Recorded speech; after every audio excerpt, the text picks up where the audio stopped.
না, নিজেকে কাপুরুষ মনে করিয়েন না, নিজেকে পুরুষ মনে করেন। আপনি পুরুষ, বসে আছেন, স্ত্রী বাজার যাবে মানে আপনি বলেন কি? 10টার সময় বাজারে ঢোকে, বিকেল 3টায় ফিরে আসে, কত মানুষ তাকে ধাক্কা মেরেছে আপনি জানেন না? আপনি কি কাপুরুষ? আপনি কি আগাছা? আপনি কি কাপুরুষ? আপনি কি আগাছা? ওই যে বাজার পূর্ণ করেছে মেয়েটা, ওর কি বাপ নাই? ও কি অমুসলিমের মেয়ে? ও কি হিন্দুর মেয়ে? বলেন কি আপনি? হিন্দুর একটা বৈশিষ্ট্য আছে, কপালে টিপ দেয়, দেখেননি আপনি? হিন্দুর একটা বৈশিষ্ট্য আছে, হাতে শাখা ব্যবহার করে, সাদা চুড়ি ব্যবহার করে।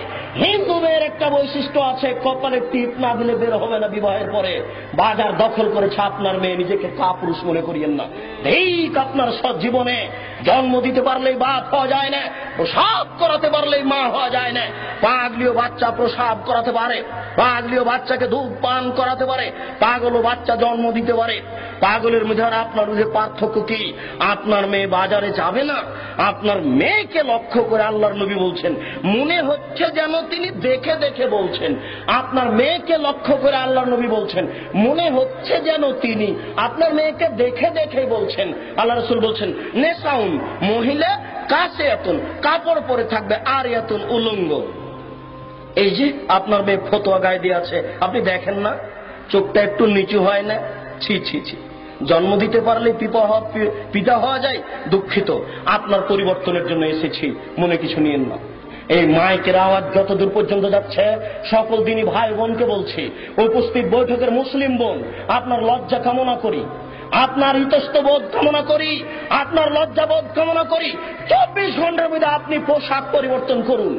আপনি সালোয়ার কামিজ মেক্সি চাদর পরুন। যদি শাড়ি পরেন তাহলে আপনাকে 2 ছাড়ের ব্লাউজ পরতে হবে। 2 ছাড়ের ব্লাউজ মানে যার হাত হবে কবজি পর্যন্ত, নিচের দিক কোমরের নিচে চলে যাবে, 1 থেকে 1.5 গজ কাপড়ের ব্লাউজ পরতে হবে। শুনুন, শাড়ি পরে ছোট ব্লাউজ গায়ে দিয়ে এদেশের জনগণকে পেট পিট দেখিয়ে জাহান্নামের দিকে ঠেলে দিয়ে নিজে তাহাজ্জুদ পড়ে জান্নাত কেনার আশা করিয়েন না। এই মেয়েরা শোনো, যারা তোমরা স্কুল কলেজে পড়ো, তোমাকে সাবধান করতে এসেছি, তুমি পরিবর্তন হও। আল্লাহ তাআলা বলছেন, কুল হাল ইয়াস্তাবিল্লাযীনা ইয়ালামুনা ওয়াল্লাযীনা লা ইয়ালামুন ইন্নামা ইয়াতাযাক্কারু উলুল আলবাব। হে নবী, আপনি বলুন, যারা লেখাপড়া জানে আর যারা লেখাপড়া জানে না তারা কি সমান?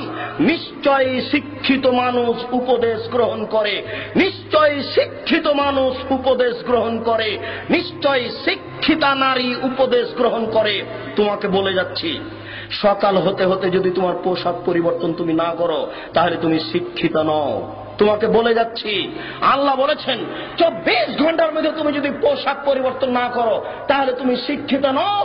উপস্থিত বৈঠকের মুসলিম বোন, আপনাকে অনুরোধ করে বলছি, 24 ঘন্টার মধ্যে আপনি পোশাক পরিবর্তন করুন।